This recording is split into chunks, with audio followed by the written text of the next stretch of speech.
गुरुवार व्रत कथा, बृहस्पतिवार व्रत कथा। नमस्कार भाइयों बहनों और मित्रों, जय माँ गायत्री। आप सभी का मेरे YouTube चैनल शुभकर माही अष्टों में स्वागत है। आज गुरुवार के दिन सुनेंगे गुरुवार की व्रत कथा।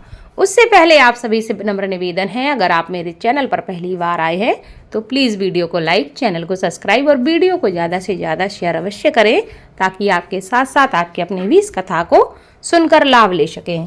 और बेल आइकन को अवश्य दबाएं ताकि आने वाली वीडियो की नोटिफिकेशन आप सभी को मिल सके। गुरुवार का व्रत करने से व्यक्ति के समस्त मनोरथ पूर्ण हो जाते हैं, बड़े से बड़े संकट समाप्त हो जाते हैं।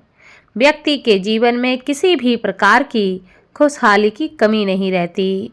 माना जाता है कि जो लोग संतान संबंधी समस्या से जूझ रहे हों, जिन्हें संतान की प्राप्ति करनी हो, उनको गुरुवार का व्रत अवश्य करना चाहिए। या जिनके वैवाहिक जीवन में कोई समस्या हो, उनको भी गुरुवार का व्रत अवश्य करना चाहिए और इस कथा का स्मरण अवश्य करना चाहिए। ऐसा करने से कुंडली का गुरु ग्रह शुभ फल प्रदान करता है और व्यक्ति के जीवन की समस्याएं समाप्त हो जाती हैं। बृहस्पतिवार व्रत कथा के अनुसार प्राचीन समय की बात है कि एक नगर में एक बड़ा व्यापारी रहता था। वह जहाजों में माल लदवा कर दूसरे देश में भेजा करता था। वह जिस प्रकार अधिक धन कमाता था, उसी प्रकार जी खोलकर दान भी करता रहता था। परंतु उसकी पत्नी अत्यंत ही कंजूस प्रवृत्ति की थी। वह किसी को भी एक दमड़ी नहीं देना चाहती थी।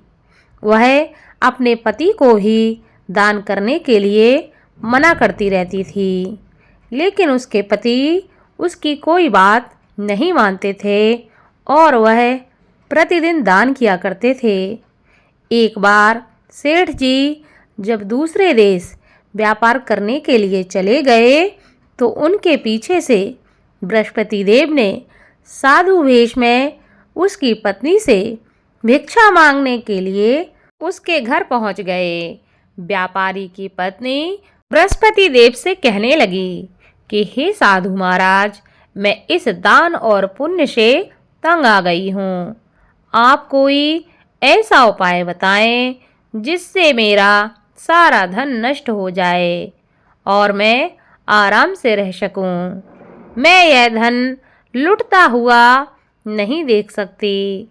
बृहस्पति देव कहने लगे कि हे देवी, तुम तो बड़ी ही विचित्र हो। हर स्त्री चाहती है कि उसके घर में धन धान्य की कोई कमी ना रहे, उसके घर में हर प्रकार का सुख रहे, पर पता नहीं तुम कैसी हो जो चाहती हो कि तुम्हारा सारा धन नष्ट हो जाए। संतान और धन से क्या कोई दुखी होता है जो तुम धन से इतनी दुखी हो? अगर तुम्हारे पास धन अधिक हो गया है तो तुम इसे अच्छे कार्यों में लगाओ।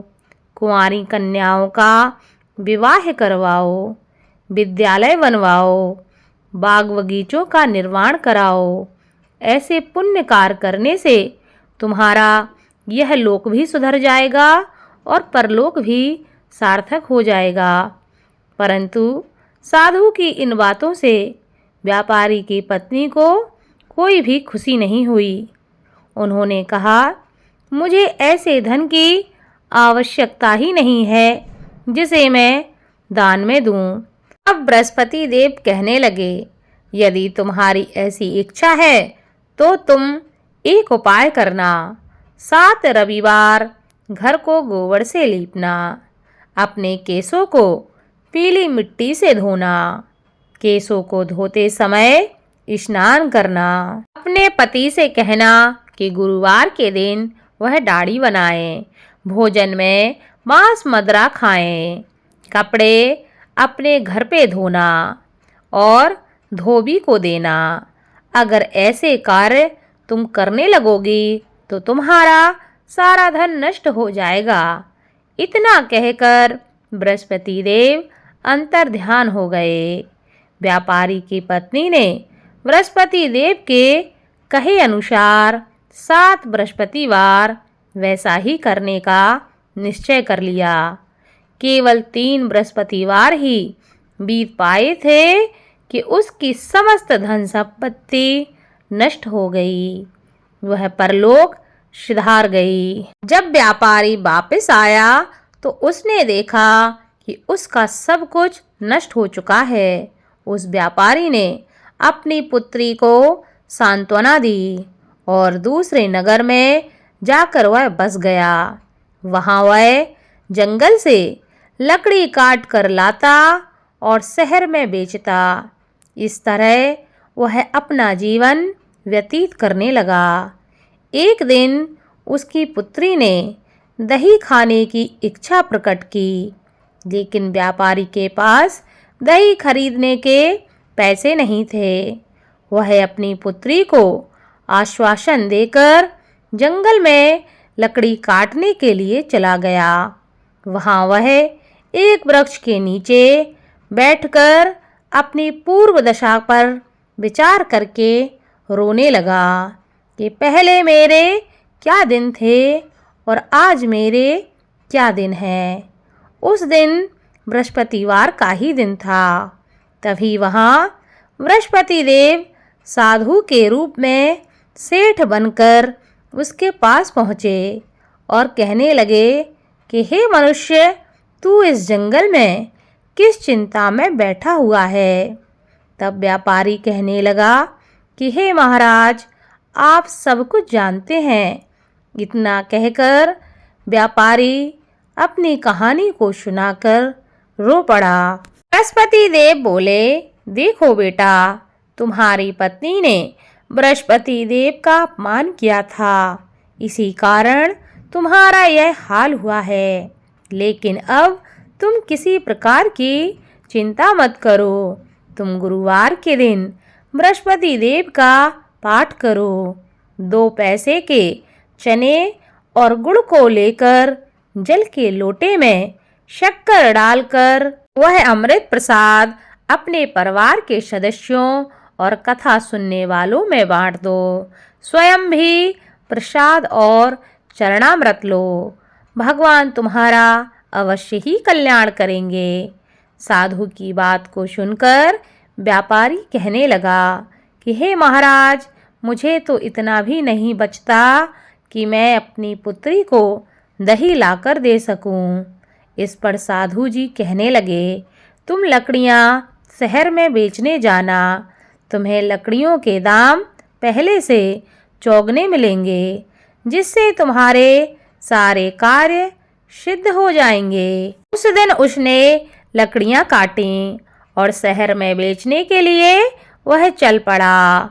उसकी लकड़ियां अच्छे दाम में बिक गईं, जिससे उसने अपनी पुत्री के लिए दही ले लिया और गुरुवार की कथा के लिए चना और गुड़ लेकर कथा की और प्रसाद बांटकर स्वयं भी उसने प्रसाद खाया।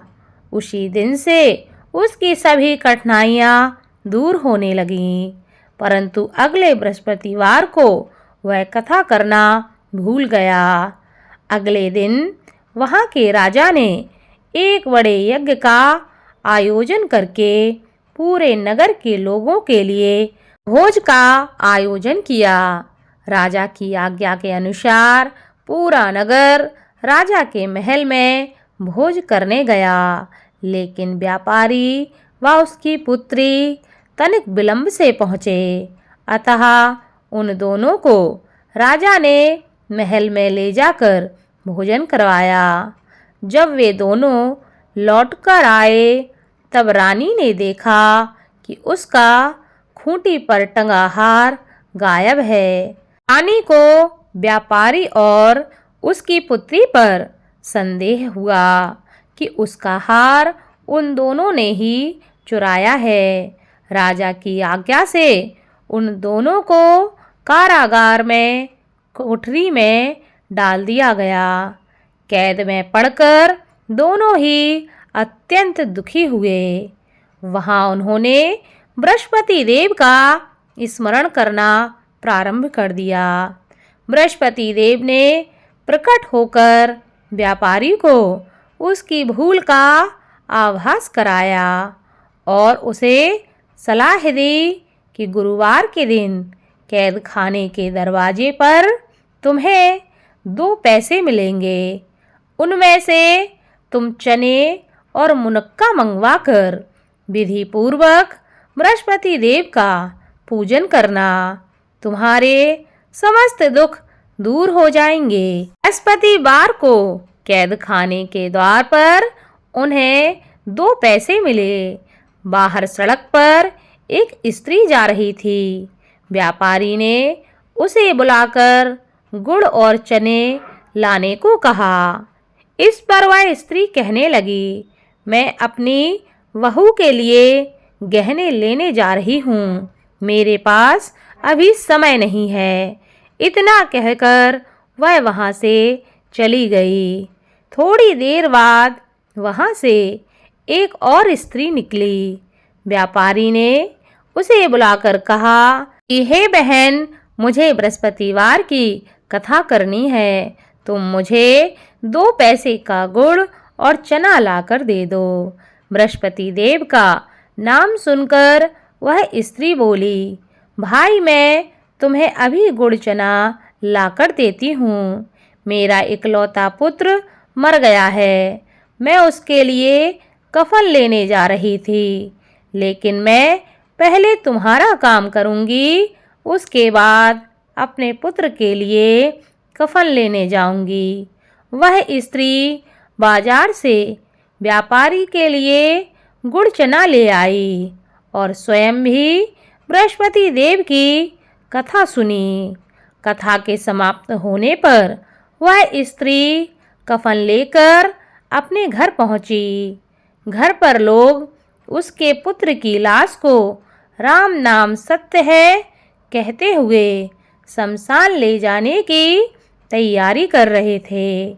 स्त्री बोली, मुझे अपने लड़के का मुख देख लेने दो।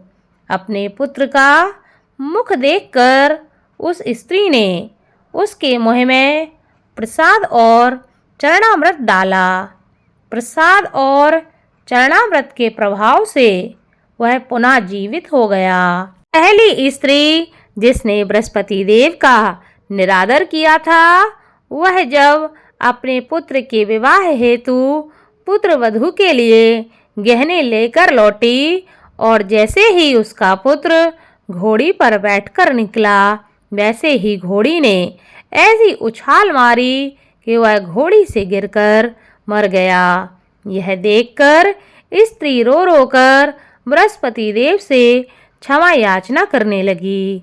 उस स्त्री की याचना से बृहस्पति देव साधु वेश में वहां पहुंचकर कहने लगे कि हे देवी, तुम्हें अधिक विलाप करने की आवश्यकता नहीं है।